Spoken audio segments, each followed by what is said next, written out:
Karena banyak yang masih berpikiran kalau sudah monetisasi berarti sudah selesai, sudah berhenti, sudah nggak perlu kerja repot lagi. Oh, bukan begitu cara mainnya sahabatku. Justru setelah monetisasi itulah video kalian baru dihitung penghasilannya. Sedangkan proses kalian dari awal, dari mulai ngumpulin 1 subscriber, 100 sampai 1000 itu nggak dihitung oleh YouTube. Yang dihitung adalah pada saat setelah monetisasi itu baru dihitung dari nol penghitungannya.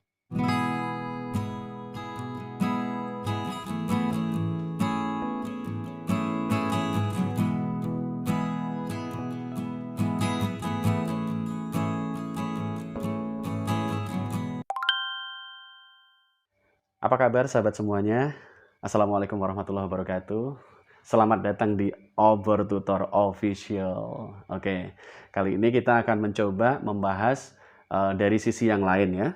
Jadi konten kreator dari sisi yang humanis, bukan dari teknis. Ya, maksud saya begini sahabatku. Pernah saya melihat beberapa orang yang mulai stres ya, karena channelnya perkembangannya dirasa lambat. Nah, saya coba ngasih saran aja. Boleh seperti itu, karena setiap orang pasti mengalami fase-fase kaget ya, penyesuaian. Tapi kita harus mengingat, dulu sebelum kita menjadi YouTuber, kita nggak masalah tuh dengan HP, nggak ada masalah dengan hari-hari kita. Kita sehat, ya, mata bisa melihat, lidah bisa bicara, tangan sehat, kaki sehat, kita bisa aktivitas. Alhamdulillah kita bersyukur dengan kesehatan ini. Lalu kenapa harus menjadi pribadi yang berubah, menjadi mudah uring-uringan, mudah emosi, saat target kita mencapai channel yang maju itu belum tercapai. Jadi kalau bisa jangan, kita harus bisa calling down ya. Terjun di suatu dunia, misalkan dunia YouTuber contohnya, atau di dunia keartisan lah, taruhlah begitu. Kita harus siap dengan resiko-resikonya, siap dengan tekanan-tekanan yang akan ada. Nah, kalau kita mengingat bahwa kita nggak perlu terbawa arus, kita nggak perlu terlalu mengikuti arus emosi, arus rasa kesel, ya. Dan kita tidak menganggap konten kreator lain itu sebagai saingan, tapi sebagai teman seiring sejalan. Maka hati kita akan kembali cooling down, kembali dingin, kembali tenang. Seperti dulu saat sebelum menjadi konten kreator. Ya. Jadi kita jangan sampai terjajah oleh keadaan yang ada. Keadaan yang ada ini bisa digambarkan mungkin views yang menurun, ya, target monetisasi yang belum tercapai, atau sudah monetisasi tapi tidak kunjung mencapai $100 karena views yang selalu menurun. Ya itu wajar, itu dialami semua YouTuber sahabatku. Ya, kecuali kita artis. Artis saja nggak semuanya kok sukses sebagai YouTuber. Bisa dihitung bahannya berapa itu yang bisa sukses sampai sekian juta subscriber dan sekian juta views. Tidak semua kan sukses. Nah, artinya apa? Artinya mereka yang artis saja kadang-kadang tidak bisa melambung dan melejit sama rata, tidak bisa. Nah, kita manusia biasa yang bukan artis seharusnya sudah mulai berpikir bagaimana caranya mengambil hati penonton.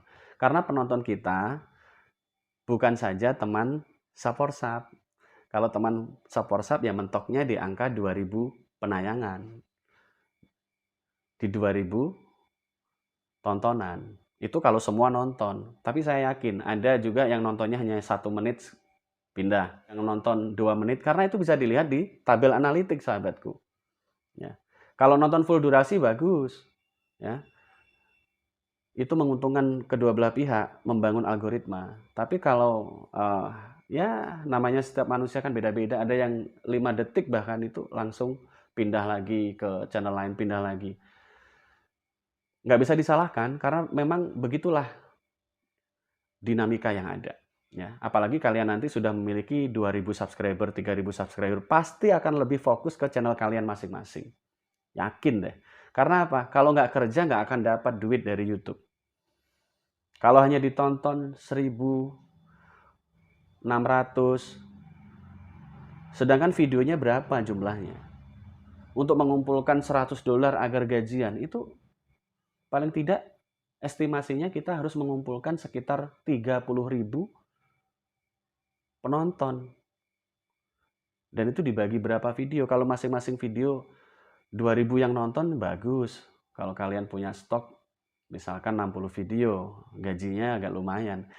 Ya. Tapi kalau rata-rata yang nonton, walaupun subscriber kalian di atas 2.000, kalau yang nonton angkanya di bawah 1.000 atau di bawah 2.000 penonton, dan masing-masing rasio kliknya itu hanya 2 menit, 3 menit, ya nggak akan juga menghasilkan uang. Ya. Jadi untuk menghasilkan uang perlu kerja semakin giat, semakin cerdas, semakin keras. Ya, kerja cerdas, kerja keras, seiring sejalan doa dan usaha. Namun kalau belum mencapai target itu, tetaplah tenang. Ya, pikirkan masa-masa dulu sebelum jadi YouTuber. Dulu bisa tertawa riang, gembira. Ya. Sekarang begitu menjadi YouTuber jadi mudah stres, mudah depresi. Jangan begitu.